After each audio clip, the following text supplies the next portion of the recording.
नमस्कार, news makers में आपका स्वागत। मैं हूं प्रकाश हिंदुस्तानी। केंद्रीय रेल मंत्री पवन बंसल ने रेल बजट पेश कर दिया है। 2013-14 के इस रेल बजट में हमारे लिए क्या है, मध्य प्रदेश के लिए क्या है, इंदौर के लिए क्या है, रेल बजट में नई बात कुछ है भी या नहीं, इसी बात पर चर्चा करने के लिए हमारे स्टूडियो में आप आज आए हैं श्री नागेश नामजोशी जी। आपका बहुत स्वागत है नागेश जी हमारे स्टूडियो में। नागेश जी रेलवे मामलों के एक्सपर्ट माने जाते हैं और पेशे से वकील हैं और कई साल से रेलवे पर विशेष तौर पर अध्ययन करते आ रहे हैं। आपके कई सुझाव रेल मंत्रालय ने माने हैं और इंदौर की सांसद श्रीमती सुमित्रा महाजन के सलाहकार भी नागेश जी हैं। नामजोशी साहब, क्या मिला हमें? कुछ भी नहीं मिला है अभी तक। जो जानकारी उपलब्ध है उससे हिसाब से तो कुछ भी नहीं मिला है। कुछ सर्वे जरूर सैंक्शन हुए हैं और भोपाल के निकट एक कोच रिपेयरिंग फैक्ट्री स्वीकृत हुई है सिमरोद में, मिसरोद में। कायदे से मध्य प्रदेश जैसे राज्य को जो काफी पिछड़ा है, वहां रेलवे की काफी जरूरत है। जरूरत ही नहीं, बहुत व्यापक पैमाने पर रेल हमें चाहिए। अगर रेलें होंगी तो अपने आप प्रदेश का विकास ज्यादा होगा। क्या हमारे नेताओं में दम नहीं है जो रेल नहीं ला पाते? राज्य शासन विपक्ष में होने के कारण सरकार की ओर से बहुत ज्यादा ध्यान नहीं दिया जाता है। जो भी कुछ रेल सुविधा मध्य प्रदेश को मिली है वो भोपाल, ग्वालियर और जबलपुर मेन लाइन पर स्थित होने के कारण मिली है। इनके अलावा और कोई सुविधाएं कहीं प्राप्त नहीं हो रही। इंदौर को कोई नई रेल लाइन नहीं डली। इंदौर से लेकर कोई नई रेल लाइन की तो कल्पना भी नहीं कर सकते आप। रेलवे लाइन के दोहरीकरण में कोई नई घोषणा नहीं है, जो पुरानी घोषणा है वही। इस बजट में जो दोहरीकरण का काम है वो धीमा कर दिया गया है। जहां नई रेल लाइन का लक्ष्य है वो कम कर दिया गया है। ऐसी बजट की क्या कमी है? बजट में पैसे की कमी रेलवे की मूल समस्या है जी। 10 सालों से किराया नहीं बढ़ा था। अन्य दुर्घटनाओं की वजह से जो नुकसान हुआ है वो ऐसे कई कारण हैं जिनकी वजह से रेलवे की फाइनेंशियल स्थिति अच्छी नहीं है और उसको देखते हुए नई परियोजनाओं की अपेक्षा भी नहीं थी। अपेक्षा ये थी कि जो वर्तमान में परियोजनाएं चल रही हैं उनको तेज गति से पूर्ण किया जाने के लिए धनराशि उपलब्ध हो, लेकिन वो भी नहीं हो पा रहा है। हमेशा जब भी रेल किराया बढ़ता है, प्रति किलोमीटर 2-3 पैसे भी बढ़ते तो लोग विरोध करते हैं, संसद में हंगामा होता। कम्युनिस्ट और ममता बनर्जी की पार्टी हल्ला करती, कहती कि रेल भाड़ा बढ़ेगा तो आम आदमी कहाँ जाएगा। तो लगता है कि आम आदमी केवल रेल में यात्रा करता है, पोस्ट कार्ड डालता है, ऐसा है कि? उसका सीधा सा कारण ये है कि एक आम आदमी सबसे सस्ता यातायात का साधन रेलवे को मानता है। सड़क यातायात या हवाई यातायात की दृष्टि से रेल यातायात बहुत सस्ता है जी। और उस पर निर्भर होने की वजह से थोड़ी सी भी बदलाव वो आहत होता है। हाँ। वास्तविकता में यदि इसको चलाना है, किसी इंस्टीट्यूशन को चलाना है, तो उसका फाइनेंस भी उतने ही तरीके से मेंटेन करना चाहिए। हम कुछ सुविधा चाहते हैं तो पैसा देने की भी ताकत हमारी होना चाहिए। क्या ये ऐसा नहीं है कि हम सुविधा नहीं चाहते? अगर हम किराया बढ़ाने में हम कोताही बरतते, इससे अच्छा था कि हम किराया बढ़ा देते, इज्जत से किराया बढ़ा देते और इज्जत से सुविधा दे देते। दोनों ही चीज जरूरी थी जी। सुविधाओं का सीधा प्रोपोर्शन आपके किराए से है। यदि किराया उचित आप ले रहे हैं तो उतनी सुविधाएं भी देना आपकी जिम्मेदारी है। पिछले 10 साल में बस का किराया पता नहीं कितना गुना बढ़ गया। डीजल महंगा हो गया, पेट्रोल महंगा हो गया, गैस महंगी हो गई।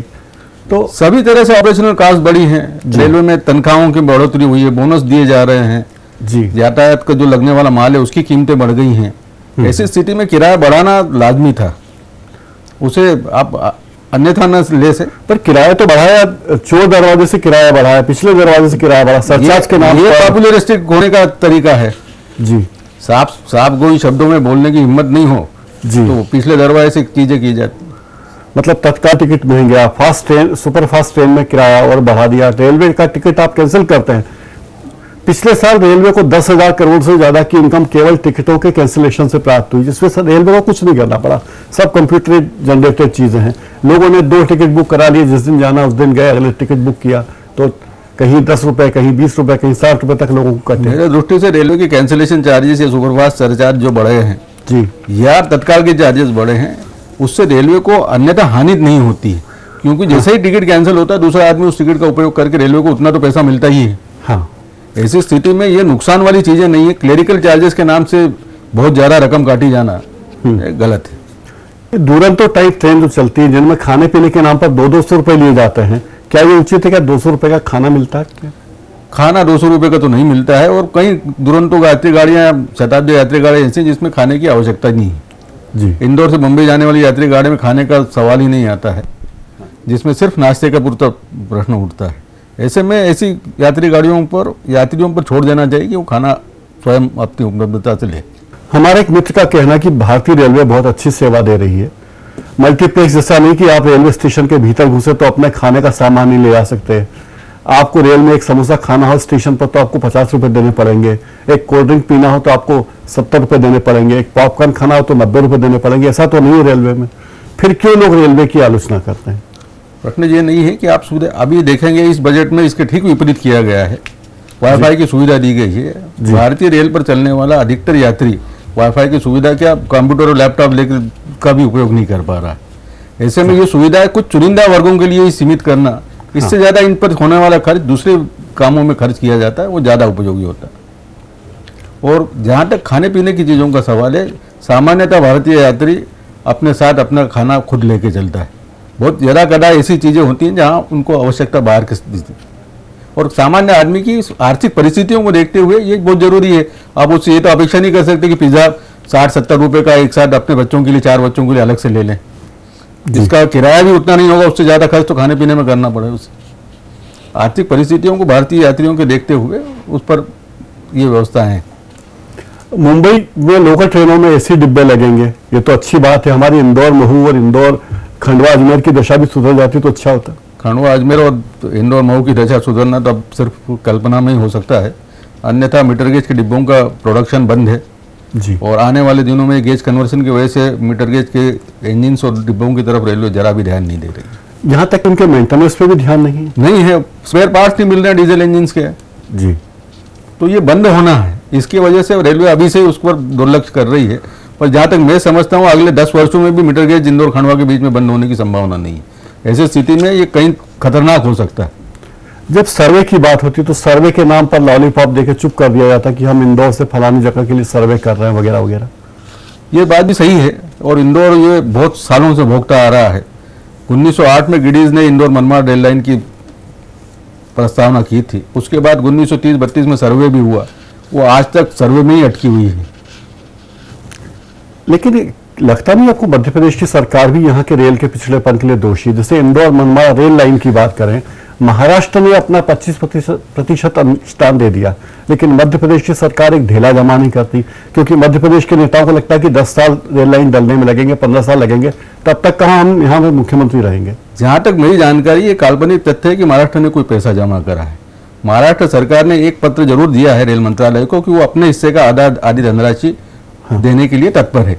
ऐसी एक चिट्ठी मध्य प्रदेश सरकार द्वारा भी दी गई है, जिसमें उन्होंने ये कहा है कि हम मनरेगा के अंतर्गत जो लेबर है उसका खर्च वहन करने को तैयार है, जो जमीन है उसकी कॉस्ट हम बियर करने को तैयार है। अब इससे ज्यादा मनरेगा से वो काम निकालना चाहते हैं। अल्टीमेटली मनरेगा में एम्प्लॉयमेंट तो मिलना ही है लोगों को ना, किसी और काम की जगह इसमें भी उपयोग किया जा सकता है। मतलब मध्य प्रदेश की सरकार कहती है कि मनरेगा के मजदूरों से आप रेलवे का काम करा लें, हम उसका भुगतान मनरेगा से होना ही है, मनरेगा की राशि से कर देंगे। मतलब सरकार अपना पैसा नहीं लगाना चाहती। सरकार के पास इतना पैसा ही नहीं। आज आप ये कल्पना करिए, आज यदि इस प्रोजेक्ट की राशि 2000 करोड़ है, तो जब तक ये पूरा होगा तो ये 5 से 10 गुना बढ़ चुकी होगी। उसका उदाहरण इंदौर दाहोद लाइन है।